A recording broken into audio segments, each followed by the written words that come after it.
kalktı. Start verildi ve günün 7. koşusu başladı. Taylar için toplu sayılabilecek bir çıkış oldu. İlk metrelerde iç kulvardan gelen 7 numaralı Millennium Falcon liderliği alıp süratli tempoda farkı da 4 boya kadar çıkartıyor. 12'cilikte 1 numaralı Bayram Bey takip etmeye başladı. Bunun hemen sağrısında 6 numaralı Leonidas 3.lükte bariyer dibini 10 numaralı Min Machine tutmuş durumda. 1,5 boya kadar geride iç kulvarda 9 numaralı Tetikçi'yi izliyorum. Tetikçi'nin hemen sağrısında 4 numaralı Dere kendine yer buldu. Dere'nin sağrısında dış kulvardan 2 numaralı Buena Vista atak yapıyor. 2,5 boy kadar geride 3 numaralı Denge'nin de 5 boy kadar gerisinde.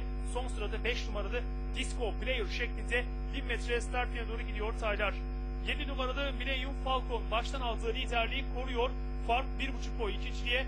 Bariyer dibinden gelen 10 numaralı Min Machine sokuldu. Bu sayın hemen dışında 6 numaralı Leonidas 3.lükte.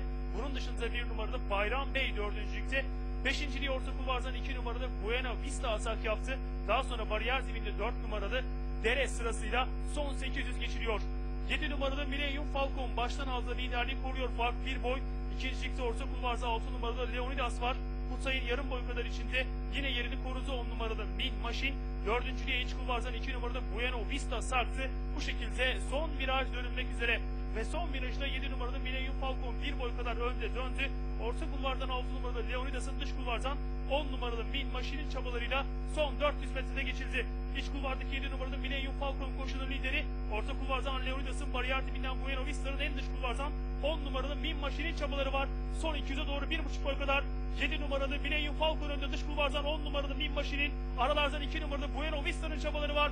Son 100'üne 1,5 boy kadar 7 numaralı Millennium Falcon önde geçiyor. Dış kulvardan 10 numaralı Min Machine geliyor. 7 numaralı Millennium Falcon önde ve kazanıyor.